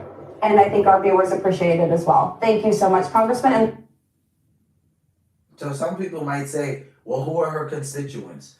Is it the Democratic Party? Is it the Democratic and Republican Party because she's American? Or are her constituents people from Somalia? Right? I feel like that's what he would say, because she said she's representing her constituents as a member of Congress, right? And then I feel like, Mr. Gill here would say something to the effect of, well, who are her constituents? Are they Somali people who should have never been here to begin with? Or are they the Democratic Party? I mean, type in the chat if you think he would say it like that, because then, like, he's giving those type of vibes. Like, this guy, bro. look forward to. So that was Congressman Brandon Gill of Texas. And as you can see, he's walking right up on the border of saying that he thinks Omar should be deported. Now, of course, he did not say that, so don't get me wrong, y'all. But he is very much in favor of a crackdown of her type of, I guess, deference to her home country of Somalia when she is a U.S. citizen and she's representing in the United States Congress. Now, what I saw here on X, y'all, is that there is a petition circulating. Supposedly, there's a petition circulating that Congressman Gill supports, which would see Omar deported. Now, I'm not sure about that. I'm not going to stamp that with approval. I don't know for sure that that's out there. I haven't been able to find that petition. But what we can say for sure is that. So he's saying he doesn't know for sure. He doesn't want to put it out there. He hasn't been able to find a petition, but he believes that, or he allegedly heard, right? Let's say allegedly here, ladies and gentlemen, that there's a petition out there with Brandon Gill's support for Ilhan Omar to actually be deported. Which I'm like, dude, it doesn't matter which way you slice the cake. The lady did what she needed to do to become a U.S. citizen, and she's a part of Congress. I think he's out of line. I think he's out of line. Like, you guys tell me if I'm right or I'm wrong about that. She did what she needed to do to become a U.S. citizen. She's been a U.S. citizen since she was 17 years old. She's a 42-year-old woman, a part of Congress. And, I mean, I get it. Like, she's telling Somalis how to evade deportation. But I'm like, dude, we can look, but it's like there's not even been Somalis in the news committing crime. Let's not act like we don't know the main countries that the news has been talking about. So I just think this is I think it was a cheap shot from Brandon. If nothing else, Congressman Gill would like to see Omar turn down the rhetoric about helping out Somalia and maybe turn up the rhetoric about helping out the United States. Now, y'all, you may not have seen this, but approximately 1 year ago, Marjorie Taylor Greene, she threw her hat in the ring against Ilhan Omar, and she actually moved to have Omar censured for the types of comments that you just saw Congressman Gill refer to. So we're going to take a look at this censure petition, and censure is like a public rebuke, okay? It's kind of a toothless penalty in Congress, but it's meant to embarrass you, basically. So here's what Marjorie Taylor Greene had to say about Omar approximately a year ago. Like basically a public congressional spanking, you could say. But this clip that he's talking about a year ago, this was with Marjorie Greene. I actually watched this live. And if you guys watch Senate hearings and you know who Marjorie is, she's a shark. Like, she's a shark for real. And she doesn't hold back. She really doesn't. I mean, I remember watching her in the director of the FBI's hearing, like with President Trump's first assassination attempt when he actually got hit in the ear. Dude, and Marjorie was like, what did she say to this lady? It was her, and it might have been Nancy Mace. I would have to go back and try to find it. And if not, I gotta go back and check because I can't remember this other lady. But when I say that they literally, I knew the director of the FBI at the time, I knew she was gonna lose her job anyway. But I mean, they ate her alive, to pieces, bro. Like 2 pieces. Like, Marjorie was like, what are you hiding? And are you trying to kill President Trump? And I was like, dude, this lady is crazy. Not in a bad way. But this clip that he's gonna say that he's gonna show us a year ago, I actually watched this and I'm like, bro, it was a hit below the belt. Like, Marjorie came for her. She came hard for her. Mr. Speaker, pursuant to Clause 2A.1 of Rule 9, I seek recognition to give notice of my intent to raise a question of the privileges of the House. The form of the resolution is as follows. Recognized. Censuring Representative Ilhan Omar of Minnesota. Come on, bro. Tell me y'all didn't hear that. Yo, this is what she do, bro. You heard her? Censuring Representative Ilhan Omar of Minnesota. Yo, I was like, okay, Marjorie, that's how you moving? censuring Representative Ilhan Omar of Minnesota. Whereas elected members of Congress take an oath to bear true faith and allegiance to the United States without any mental reservation or purpose of evasion. Whereas Representative Ilhan Omar took an oath of allegiance to the United States upon becoming a citizen, declaring, "I absolutely and entirely renounce and abjure all allegiance and fidelity to any foreign prince, potentate, state, or sovereignty, of whom or which I have heretofore been a subject or citizen." Whereas on January 27, 2024, Representative Omar gave remarks at an event in Minneapolis in which she made treasonous statements. Whereas Representative Omar said she has spoken to many Somalians who asked her to intercede for the Somali government by pressuring the United States government into certain actions. Okay, so right here, you're going to start to hear Marjorie talk about some of the things that she allegedly knows or has heard Ilhan Omar say to other constituents about herself, Somalia, what she's doing with America as far as Somalia goes. It's important for us to listen to this because this is the stuff that I said probably got AOC in hot water, right? Saying things like making sure you're slowing down this system. There is a way that you can resist. I don't think them trying to help people understand the law was the problem. I think it was the way that they delivered it. So listen to some of the things that Marjorie says she's heard Ilhan talk about to some of her constituents. Whereas Representative Omar assured the Somalians she spoke to, the U.S. government will only do what Somalians in the U.S. tell them to do. They will do what we want and nothing else. They must follow our orders, and that is how we will safeguard the interest of Somalia. Whereas Representative Omar continued, "For as long as I am in U.S. Congress, Somalia will never be in danger. Its waters will not be stolen by Ethiopia or others. Sleep in comfort knowing I am here to protect the interest of Somalia from inside the U.S. system." Okay, you can clearly see when Marjorie finishes that sentence there, she's very dejected and she's displeased from inside within the U.S. system. It almost sounds like treason, right? And it kind of does a little bit. That's why I said that part doesn't sound the greatest.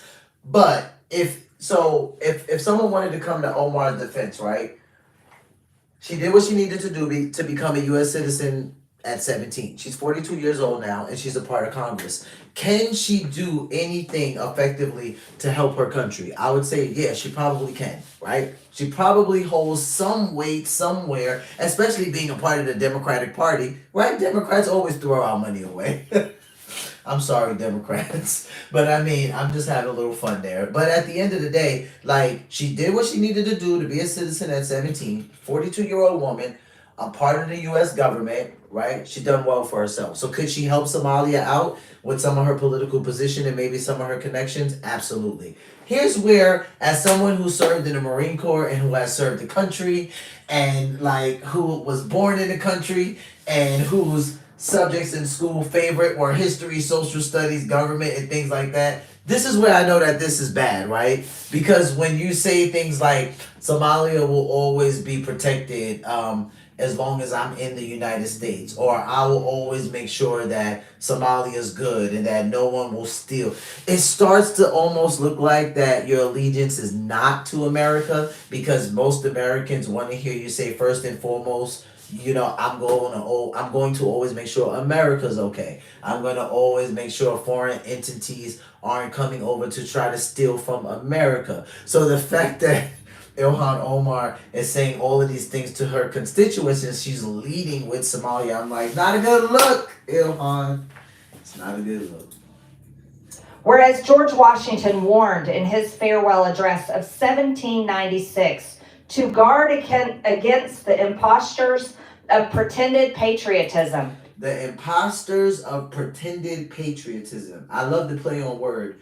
The first time I heard that, I was like, ouch. If you think about somebody who serves America in any type of capacity, government, military, police officer, firefighter, whatever have you, I mean, that play on words is big. Pretended patriotism, it's almost like It's offensive. It's offensive. So I knew Marjorie felt like this. She feels like Omar should be, if not convicted, at least investigated for some type of treason.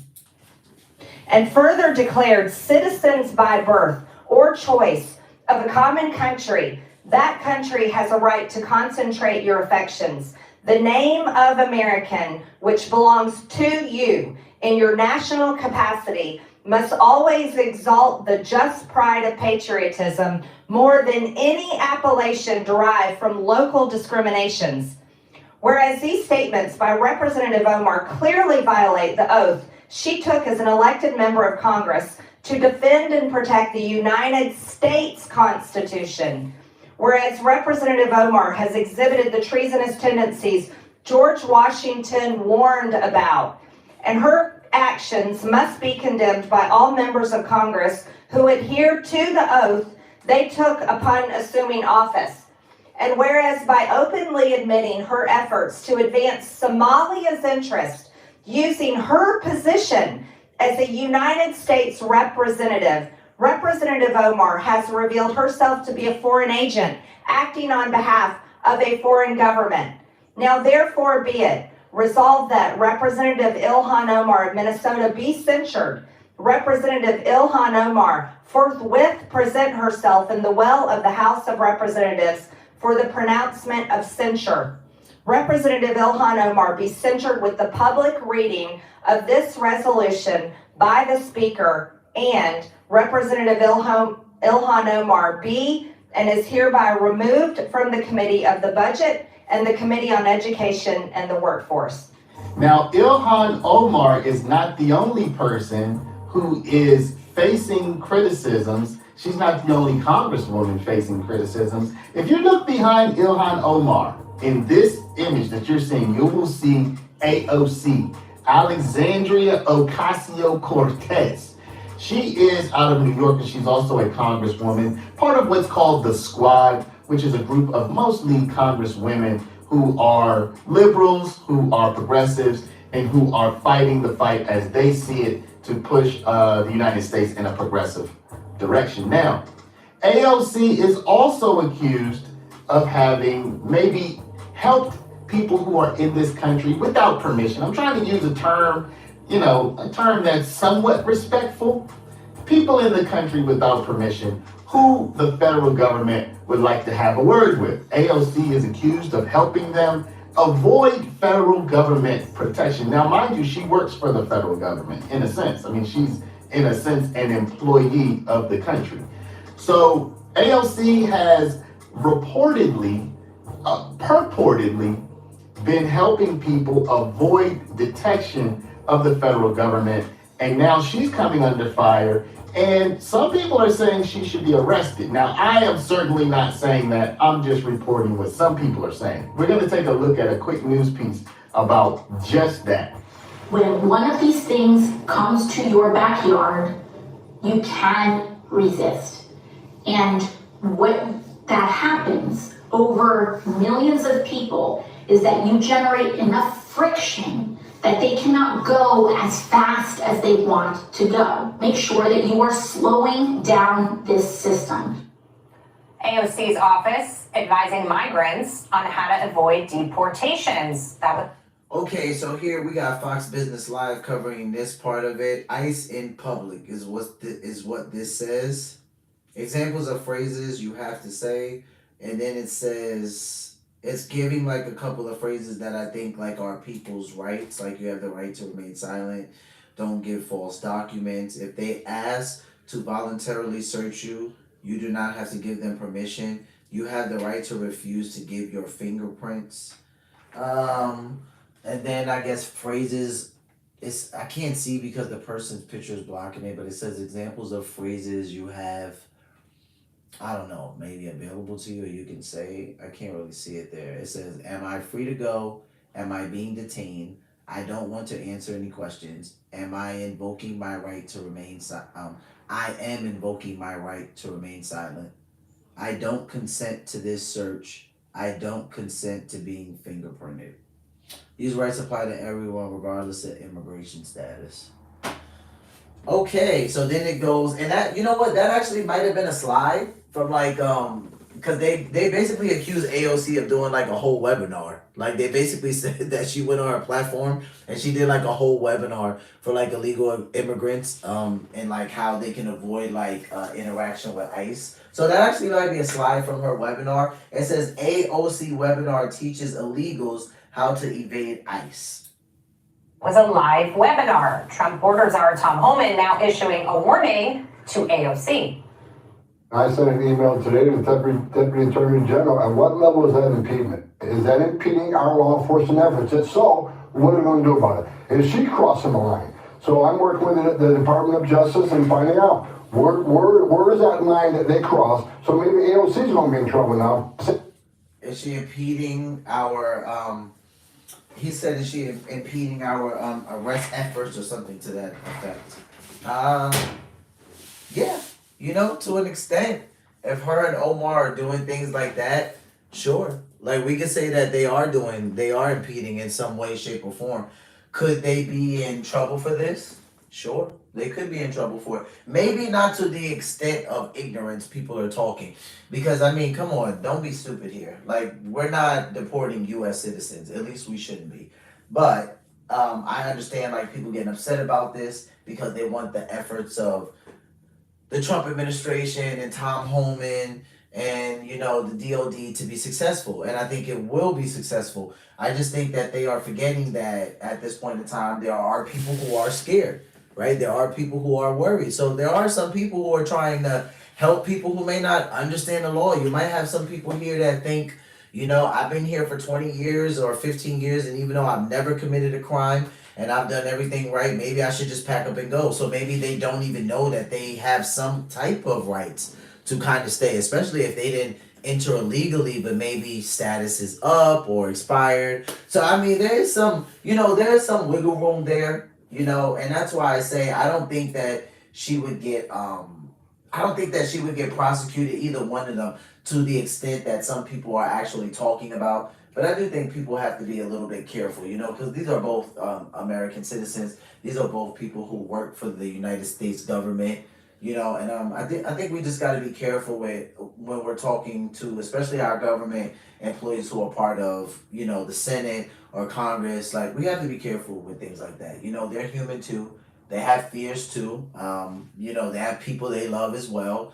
Like I said, I don't think AOC or Omar, I don't think they're trying to help, you know, murderers or rapists or terrorists. Like I said, they're probably just trying to help some friends, some teenagers, mom and pops, some uncles, you know, people who aren't doing anything, but people who are, you know, rightfully so afraid.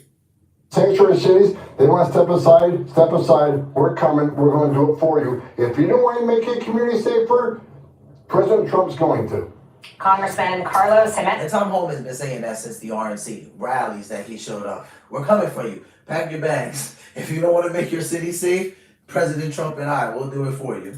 Jimenez from House Homeland Security joins me now, and it's great to have you on this topic because you watched that video and think, shouldn't she be watching for the safety of her constituents? She's actually advising people who broke the law to come into this country to now break the law if and when they are approached or apprehended. Yeah, I saw that and I found it very, very troubling that a fellow congressperson would say that and then tell people that when there are ICE agents, agents of the law coming in to do their job, that somehow you need to resist and resist and resist. That's not what we do. We're lawmakers, we're not lawbreakers. And so one of the things that I'm looking at now is, look, we also get security clearances and briefings, etc. I think now that we're going to have to take a look at her security level and her security clearance, because could she be using that information also to aid and abet illegal migrants that are trying to evade the law? See, this is where I felt like they went too far. So now they want to take a look at her security clearance and see, right? Because is she using any of that information to possibly evade the law? I'm like, come on, bro. If she would have used anything that she had obtained based on her clearance, she would have already been arrested. I know that because I've had a security clearance before. I've held one for years at a time. As a matter of fact, the entire time I was on active duty in the Marine Corps. So the fact that he's even saying, and this is okay, Carlos Gimenez, representative of Florida. Okay, so he's down there with DeSantis. The fact that he's even saying that, I just think is asinine. Because honestly, people who work in the government and have a security clearance, listen, if they say even anything associated with information that they got because of that clearance, they're in jail. So AOC has said nothing. This we know for sure. She hasn't said anything that has jeopardized her security clearance status because she would be locked up, point blank period. I'm not even, no cap in there, guys. She'd be locked up. It's really troubling, and I think she can get herself in hot water with this one. Absolutely. So what do you think, y'all? Do you think that Ilhan Omar should face penalty? If so, what do you think it should be? I will go on the record and say, helping people avoid detection when the federal government is looking to deport them, helping them actively avoid detection. It doesn't sound good, okay? There's a difference between passively just allowing somebody to be and then actively hiding people and assisting them with hiding. Yeah, but you kind of treading that aiding and abetting line there when you're doing things like that. Should she face deportation because of that? I'm not gonna say no. That. That's She's a U.S. citizen, y'all. We have to respect our citizenships and our citizens, right? But should there be some penalty? I think she's already faced penalty, and I think that she and AOC I think they are fighting an uphill battle, and I think you're going to see them do one of two things. So here we got Newsom vows to veto bill blocking California corrections from cooperating with ICE, Trump migrant policies. Okay, guys, so that's where I'm going to wrap it up there. Because we do have this here by the Hill where Tom Homan is referring to AOC, is referring to AOC for investigation. And the Hill covered it great. They always do. But, my guy here at Paralegal Institute of Washington, D.C., he did a pretty great job on it. Shout out to you, my boy. Appreciate the content. Appreciate the transparent media. He got 94,179 views on that. Y'all go turn that up for him. His channel is called Paralegal Institute of Washington, D.C. So I watch him pretty often. He covers well. But the reason why we see this here, Newsom vows to veto bill blocking California corrections from cooperating with ICE, Trump migrant policies, is because Mayor Eric Adams is about to allow ICE officials to go to Rikers Island. So because he's about to allow that, I guess Gavin Newsom got wind of that, and he's like, nope, I will veto a bill blocking California corrections from cooperating with ICE, Trump migrant policies. And this is where Gavin Newsom is he's confusing, right? 1 minute is this, another minute is that, the reservoirs are filled, no, they're really empty. We have all the water we need. California keeps burning. So many people don't have places. He begs Trump for help. Then he says, I remember when Trump came there, and I was watching President Trump's flight live land there. So Air Force One, and he gets out, Gavin Newsom comes and he greets him. He's like, oh, Mr. President, he's talking to him. And then next thing you know, what does Gavin Newsom do? Newsom vows to veto bill blocking California corrections from cooperating with ICE, Trump migrant policies. And this is why I say if the Democrats think that their nominee for 2028 is going to be Gavin Newsom, they might not want to do that. I don't think he's going to do that well. I mean, we'll see, right? In the next 4 years if he straightens up. But I mean, you got President Trump calling him Gavin Newsom the whole freaking rally pretty much. So that name kind of stuck. Well, what stuck? Like, write in the chat if you were watching the RNC and President Trump during his rallies and any names that he used for people really stuck with you. Because there's 3 names he used that stuck with me, but I don't know. He definitely called Gavin Newsom Gavin Newscum. And there was a news anchor, I forgot what his name was, but he used to call him Slopadopoulos or something. Yo, man, Trump always come up with names for people that's crazy. All right, guys, so we're going to cut it off there. I appreciate you guys for stopping by on the corner with me. Go to the comment section, light the comment section up, guys. We're gonna be back tomorrow. Tomorrow around 3:15. So let's say 15:15 military time. We'll be back at it live, reacting to news, ridiculousness and more things going on in life. Some of you guys have asked me to react to some IRL and real life stuff. And also just some other YouTubers that are, I guess, just posting things that you guys like, but it's related to like life stuff. Some of it's marriage, some of it's dating, some of it's religion. I don't have any problem reacting to any of that. Tell me in the comment section whatever you want me to react to. If you want to tell me it from a more personal standpoint, write it in the comment section and I'll send you an email. But other than that, guys, that's our time for today. I appreciate you guys hanging out on the corner with me. As always, real, guys, this is fun. So, until tomorrow, guys, what I always say. Until next time, take care of yourselves, love one another, and be peaceful. Peace.